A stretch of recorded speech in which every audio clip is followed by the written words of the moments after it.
everyone, and welcome back to my channel. My name is Molly, also known as Mojo when I'm on the trail. Earlier this year I thru-hiked the entire Appalachian Trail, but today I wanted to go over some of my likes and dislikes of sending myself resupply boxes along the way.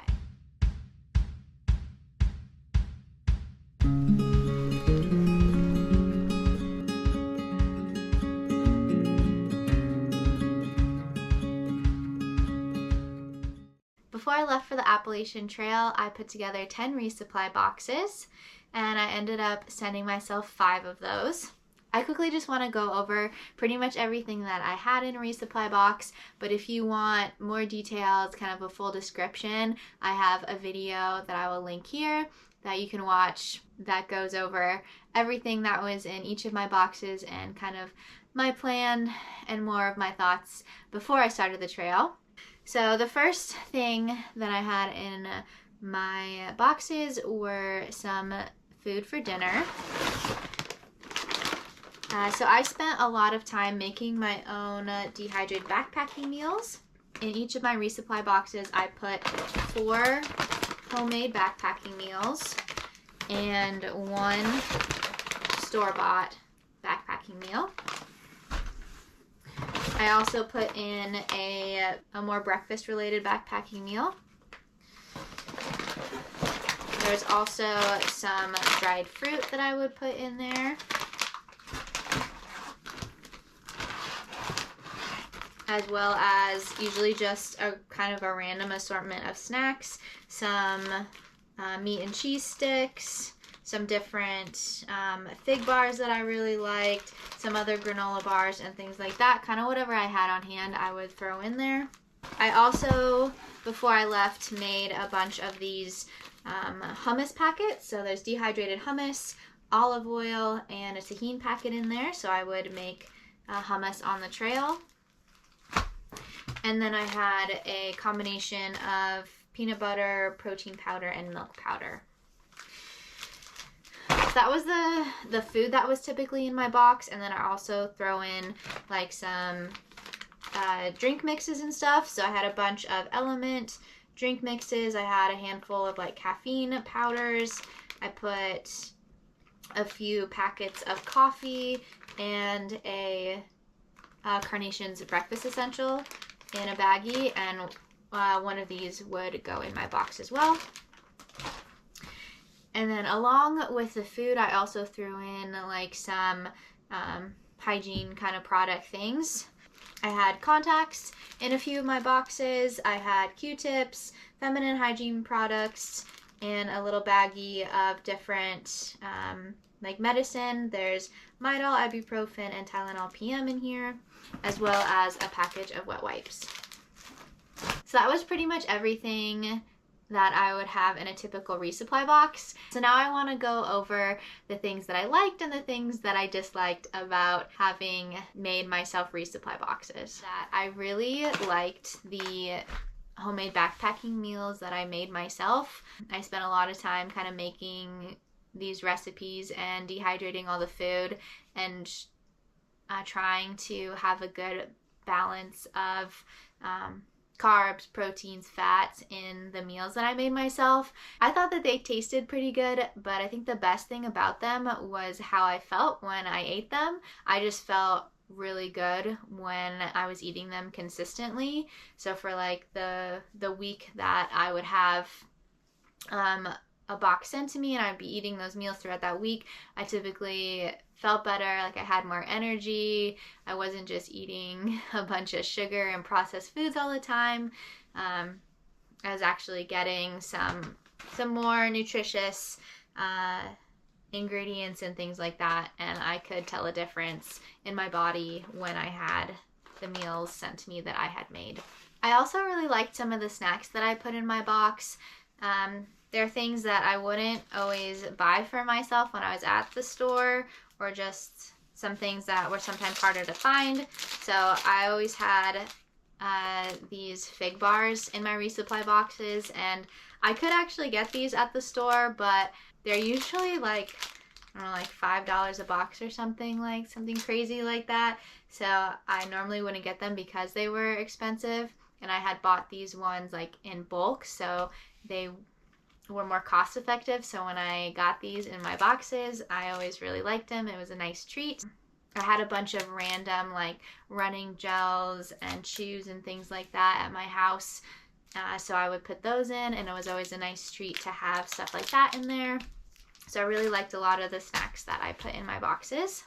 It was also convenient to get like my feminine hygiene products, my new contacts, another little resupply of those different medications that I mentioned sent to me about once a month. I like to have those on hand, and so it was nice that I didn't have to, buy an entire bottle at the store. I had a few in each of my resupply boxes that would last me until the next box was sent to me. Before I had left for the trail, I had also set aside some different gear items and some different clothing items that I thought I might want along the trail. So I put those in a bag, and I gave them to my mom, who was sending me my resupply boxes, so that if there was a piece of gear that I wanted, she already had it, and I could just say, hey, can you throw that in my box as well? And I thought that worked out really well.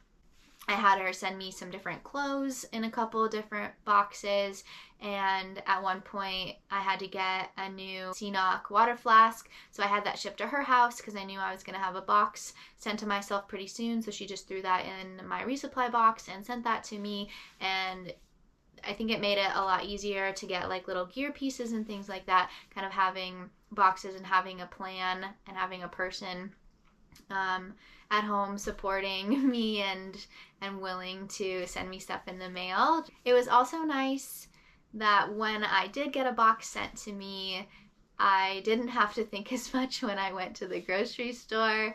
I pretty much had all of my dinners for the next few days. I just had to get some stuff for lunch and some additional snacks, and then I was pretty much good to go.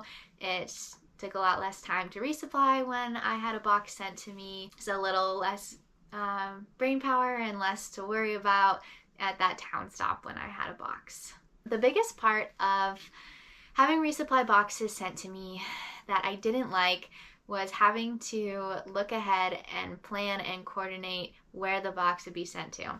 If anyone knows me outside of the trail, they would think that something was wrong with me, telling you that my least favorite part was actually planning, because in my normal life in the front country, I am definitely a planner, hence why I have resupply boxes. When I got on trail, I found that that was actually something that I wanted to work on with myself, was being a little bit more laid back, not planning out everything quite as much, just trying to go with the flow a little bit more and not plan every aspect of the trail. So that led to not getting as many resupply boxes as I thought I was going to.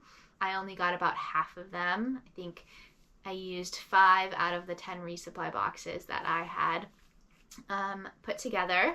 And another thing along with that is that I packed way too much food in each box.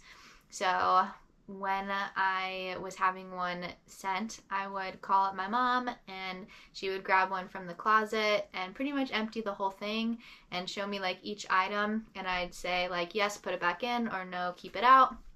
And I would usually whittle it down to about 4 days worth of food instead of the 6 that I had intended, and I would take out some things that I didn't want. Like, I always had her take out the coffee packets because I never ended up using those. I never used the breakfast essentials. I'd have her take out a lot of the drink mixes if I still had a bunch, just different things like that. I realized that I didn't want to carry 6 days worth of food.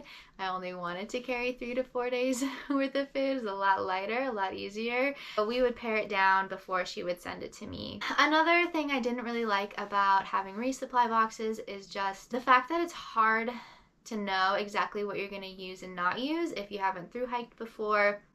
Like, I had made a bunch of bags of this peanut butter milk powder that I thought I was going to use a lot more than I did, and I just ended up not using it on trail. I was intending to mix it with water in the morning and have like a little protein shake before I started my day, and I just ended up not doing that.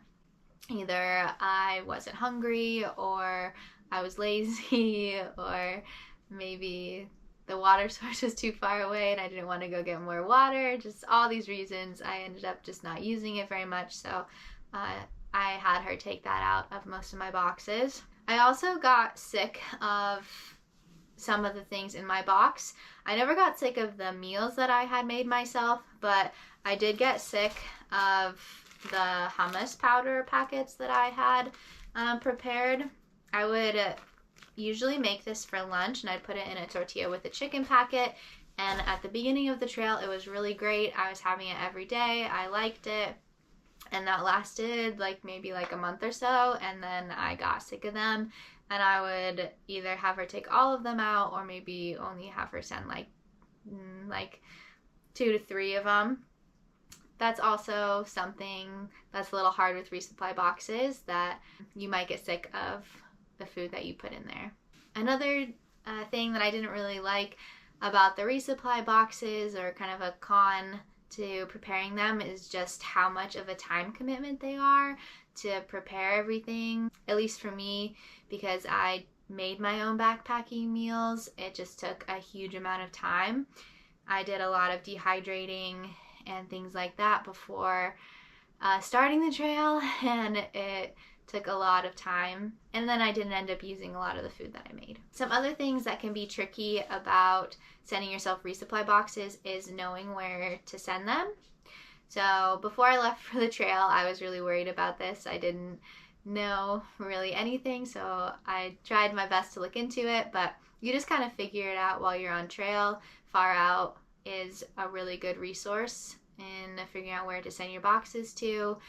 You can either send them to hostels or to post offices a lot of the times. Pretty much all the post offices and a lot of the hostels will be listed in Far Out, and they usually talk about resupply boxes, and if not, you can usually reach out to the hostel owner and ask them, and they will let you know if it's okay to send them a box, if they have any fees associated with that, things like that. Sometimes if you don't stay there, then they'll charge a small fee to hold the box for you. So all those details I was worried about before I left, but it ended up being easy to find that information. But again, a little bit hard to coordinate that sometimes, because post office hours can vary depending on the town and the day, and because a lot of these are in small towns, they're not open every day and they have limited hours and things like that. So that can be a little bit tricky. When I was in Damascus, I had sent a box to the post office, and when I went to pick it up, they said it wasn't there. And they didn't know where it was, even though the tracking number said it had been delivered. They said it might be en route to the hostel and not at the post office. So I ended up having to leave town without my box, and then my wonderful mother called them and found out that it was there. It was just on the wrong shelf, so they sent it forward. That's just some of the hassles that could potentially happen with sending yourself boxes. So I think that that's pretty much the main things that I liked and didn't like about sending my boxes. Some of the big ones is that I liked that it gave me the option to have healthier food. If you have any dietary restrictions, resupply boxes are a really good option so that you can still eat the way that you normally would, but while on trail, because sometimes those vegan, gluten-free options are hard to get in small towns. It was nice that if I needed something like a piece of gear sent to me anyways, and I had to coordinate where that was going, it was really nice to just send a box as well and get that all at once and have resupply, new gear, everything come to me. That was, one of the better things about having this all prepared ahead of time. It was also nice to have some things put in there that I normally wouldn't get for myself on the trail, or they were harder to come by, like some of the running energy chews and stuff like that. Have a nice little surprise and something to look forward to in my boxes. But I think the big question that I had before I started the trail, and if you are preparing for a thru hike, you might also have this question. So the question is, would I do this again? And I have 2 answers for you. And I'm going to kind of split that into 2 questions. One is, would I do this again on my next through hike? Would I prepare boxes? And would I do it again if I was through hiking for the first time again? So would I do this again on my next through hike? Would I make myself resupply boxes? And I think the answer would be yes. Because now I know more of what I like, what I don't like, what I will actually use, kind of what my preferences are while I'm on the trail. I actually know that information now, and I think it would be so much easier to make boxes and to have food that I know I will like, I know I will use, and quantities of things as well. So if and when I go on another through hike, I will most likely be sending myself some resupply boxes. Now, would I do it again if I was through hiking for the first time again? So I think my answer is yes, I would do it again. I would just do less. I should have just kept it a little bit more simple. I would make them for shorter stretches, so maybe only 4 days instead of trying to put 6 days worth of food. I would still keep a lot of the different medicine, hygiene products, things like that in there, just less. I think I would just do less is the takeaway, not overthink it quite as much as I did. So overall, I really liked how everything ended up. I liked the amount of resupply boxes that I sent myself. I may have liked to have sent myself maybe one more in New Hampshire, Maine, but I didn't end up doing that, and I think it worked out just fine. I had a lot of help in Maine, so I didn't really need a resupply box from home. Like always, I tried to answer all the questions about my resupply boxes that I saw in my comments, but if I didn't quite touch on something, please let me know in the comments and I will do my best to answer that. I'm also thinking about doing a video showing like what I would eat in a day or what I would get for like a 3 to 4 day resupply at the grocery store. So let me know if you think that that would be helpful and if you'd be interested in a video like that. Like always, thank you so much for watching and mighty fine hiking, everyone. Bye!